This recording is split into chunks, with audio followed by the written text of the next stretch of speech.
5, 4, 3, 2, 1, 0.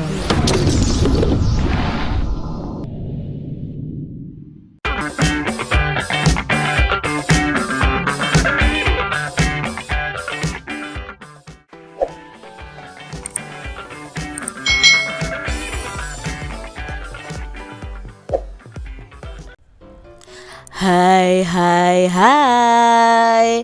Selamat datang di channel YouTube Kak Citra. Apa kabar adik-adik semuanya? Kak Citra berharap kalian dalam keadaan yang baik, sehat, dan siap untuk belajar ya.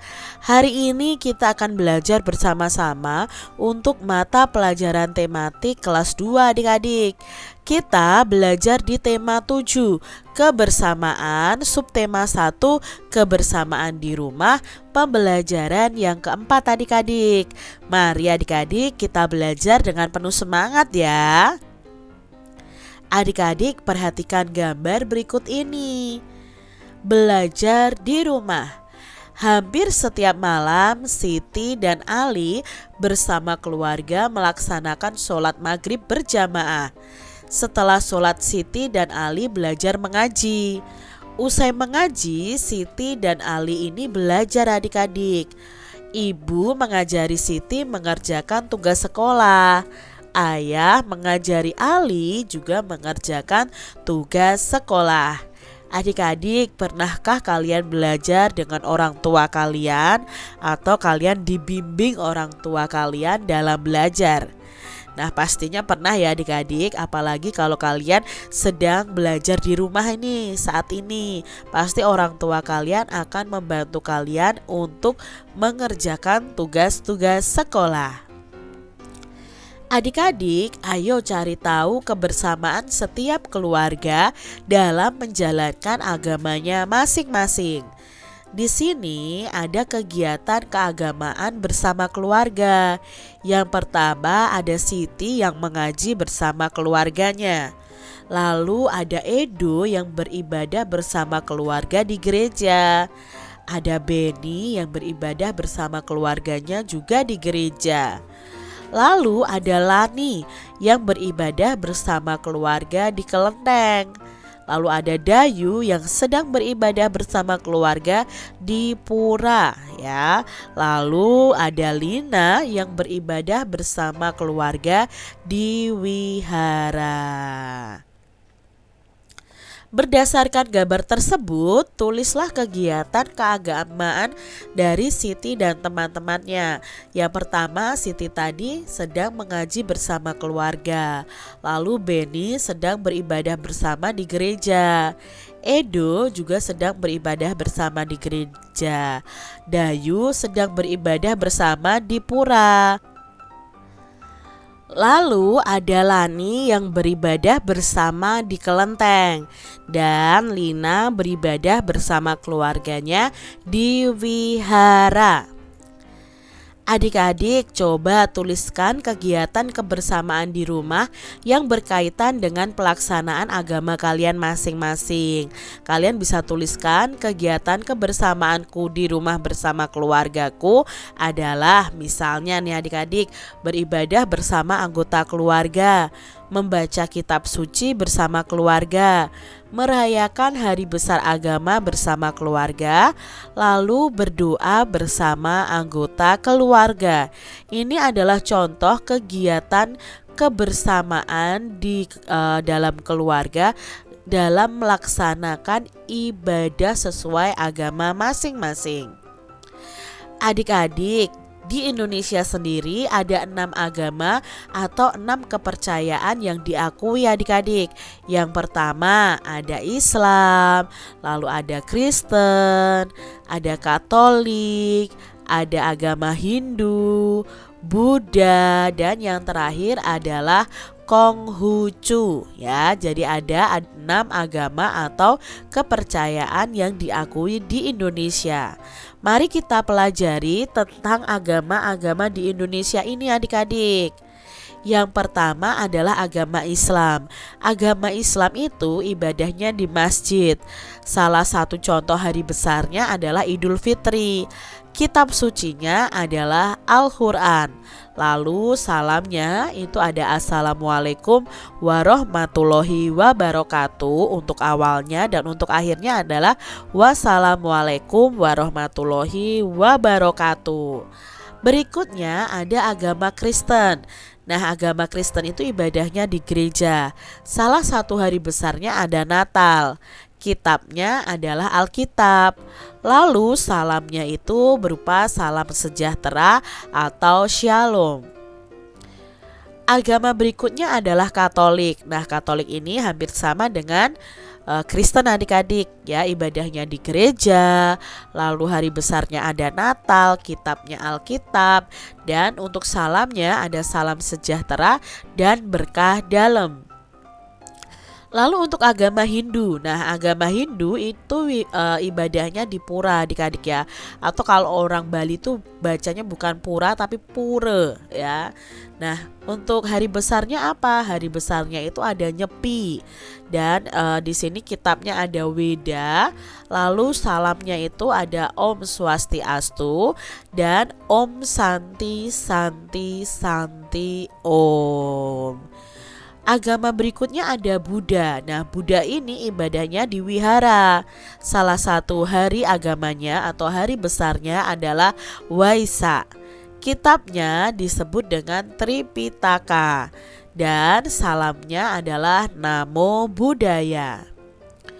Lalu ada Konghucu. Nah, Konghucu ini ibadahnya di kelenteng adik-adik. Salah satu hari besarnya adalah Imlek. Kitabnya itu sebenarnya ada banyak. Kak Citra cuma sebutkan satu saja. Salah satunya adalah Sujing ya. Ada Sujing, ada Suking. Itu kitab suci dari Konghucu. Lalu untuk salamnya ada Wide Dongtian atau Xian Yu Yide. Tapi kalau di Indonesia itu biasanya lebih ke salam kebajikan. Itu 6 agama yang ada di Indonesia. Bagaimana ya adik-adik sikapmu terhadap teman yang memiliki kegiatan keagamaan yang berbeda di rumah bersama keluarga? Kalau kalian punya teman yang berbeda agama, bagaimana ya sikap kalian? Apakah kalian memusuhi, tidak mau bermain dengan mereka, atau bagaimana adik-adik?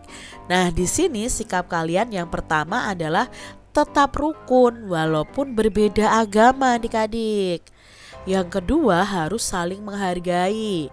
Yang ketiga kita tidak boleh menjelek-jelekan agama lain. Yang keempat kita harus memberikan kesempatan teman yang berbeda agama untuk beribadah.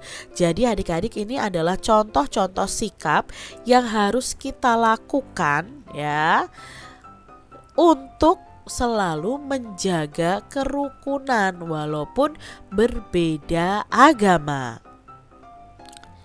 Adik-adik, Siti mengerjakan tugas sekolah. Siti menulis ulang cerita dongeng yang diceritakan ibu guru. Siti menulis ulang dongeng dengan bahasanya sendiri. Adik-adik tentunya masih ingat ya tentang dongeng tikus dan ular ini. Nah, kita akan menceritakan kembali lebih ringkas tentang dongeng tikus dan ular ini yang berjudul Kecerdikan Menumbuhkan Kebaikan. Nah, di sebuah gurun pasir hiduplah ular dan tikus pasir. Ular sangat ingin memangsa tikus, sedangkan tikus berusaha mencari akal agar ular tidak lagi berniat memangsanya. Pada suatu hari ketika tikus sedang tertidur di sarangnya, ular ini mengendap-endap ingin memangsanya. Ketika ular akan memakannya, tikus berkata bahwa jika ular memangsanya, maka ular tidak akan mempunyai teman yang diajak untuk mencari makan lagi. Ular berpikir bahwa perkataan tikus itu benar, bahwa ia akan mati karena hidup sendiri dan tidak mempunyai teman yang diajaknya mencari makan.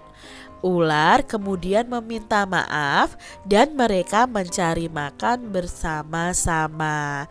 Nah, ini ya cerita ringkasan dari dongeng kecerdikan menumbuhkan kebaikan.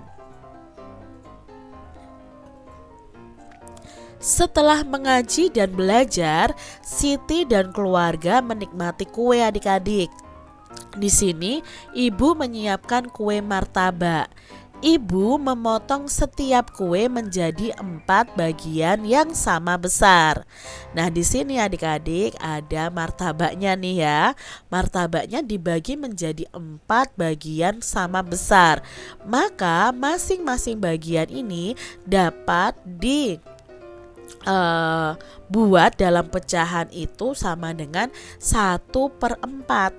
Satu bagian dari 4 bagian yang ada. Yang ini juga 1/4 bagian. Yang ini 1/4 bagian.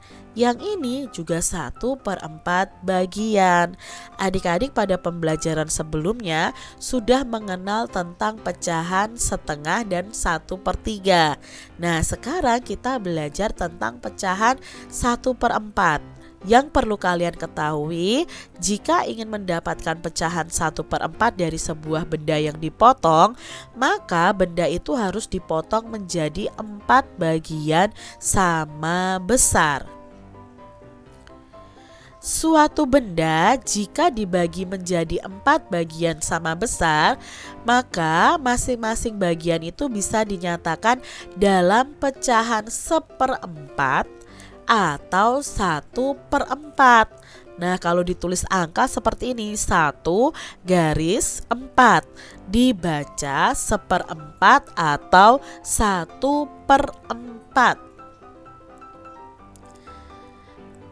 Perhatikan gambar martabak ini adik-adik.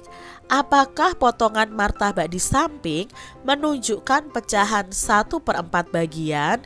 Nah, di sini dipotong menjadi 4. Tetapi potongannya ada yang besar, ada yang kecil. Apakah ini menunjukkan pecahan 1/4 adik-adik? Tidak ya adik-adik ya, karena potongan martabak tersebut tidak sama besar. Siti memotong sebuah kertas berbentuk persegi panjang nih adik-adik menjadi 4 bagian seperti gambar ini. Maka masing-masing potongan sama besar nih. Setiap potongan adalah titik-titik bagian. Nah, kalau satu potongan kertas ini maka nilainya adalah 1 dari 4 bagian. Berarti ini kalau dinyatakan pecahan itu 1/4. Ini juga 1/4. Ini juga 1/4 dan ini juga 1/4. Maka setiap potongan adalah 1/4 bagian. Siti memiliki sebuah kue lapis nih adik-adik. Ia ingin mendapatkan 1/4 bagian atau 1/4 bagian. Maka Siti membagi kue tersebut menjadi berapa bagian sama besar. Kalau mau mendapatkan 1/4 bagian, otomatis kue ini harus dibagi menjadi 4 bagian yang sama besar. Kalau 3 bagian yang sama besar nanti dapatnya 1/3. Kalau dibagi menjadi 2 dapatnya 1/2 atau setengah. Nah, untuk mendapatkan 1/4 bagian ya kita potong menjadi 4 bagian yang sama besar. Kertas di samping diberi 4 warna yang berbeda adik-adik ya. Ada warna biru, merah, kuning, dan hijau. Nah, masing-masing warna ini luasnya sama. Maka luas warna biru itu adalah titik-titik bagian. Warna birunya hanya ada 1 dari 4 bagian yang ada. Otomatis warna birunya ini nilainya adalah 1/4. Warna merah juga 1/4 karena warna merahnya hanya 1 dari 4 bagian yang ada. Warna kuning juga 1/4 bagian. Warna hijau juga 1/4 bagian. Maka luas warna biru adalah 1/4 bagian. Luas warna merah adalah 1/4 bagian juga. Luas warna hijau itu adalah 1/4 bagian. Dan luas warna kuning itu juga 1/4 bagian. Siti menggunting kertas berbentuk daerah lingkaran. Kemudian ia mengguntingnya lagi adik-adik, menyatakan bagian benda dari kumpulan benda yang disebut dengan pecahan 1/4 sehingga menjadi bentuk seperti gambar di samping ini atau gambar di bawah ini. Maka bagian yang hilang atau digunting ini adalah titik-titik bagian dari lingkaran. Ada berapa bagian nih adik-adik? Ini sebenarnya kalau dipotong menjadi 4, ini besarnya sama. Maka bagian yang hilang ini besarnya adalah 1/4 bagian. Arsirlah 1/4 bagian dari gambar berikut ini. Nah, di sini ada kertas yang sudah dipotong menjadi 4. Kalau kita ingin mendapatkan 1/4 bagian, ya cukup kita warnai atau kita arsir salah satunya saja adik-adik. Ini sudah menunjukkan bahwa yang berwarna merah ini itu adalah 1/4 bagian atau 1/4 bagian. Kita lihat contoh berikutnya. Kalau seperti ini sama, arsir salah satunya, maka nilai dari yang kita arsir ini adalah 1/4 bagian. Kalau seperti ini ya kita arsir salah satunya saja adik-adik. Ini sudah menunjukkan pecahan 1/4 bagian. Adik-adik, coba kalian arsir 1/4 dari gambar berikut ini. Kalian kerjakan di buku tulis kalian masing-masing ya. Demikian tadi adik-adik pembahasan kita di tema 7, subtema 1, pembelajaran yang keempat. Semoga video pembelajaran ini bermanfaat untuk adik-adik semuanya. Dan sampai jumpa lagi di video pembelajaran Kak Citra selanjutnya. Tuhan memberkati. Jangan lupa tekan tombol subscribe, lalu tekan loncengnya, tekan juga tombol like, lalu share ke media sosial kalian. Jangan lupa untuk ikuti media sosial Kak Citra. Terima kasih.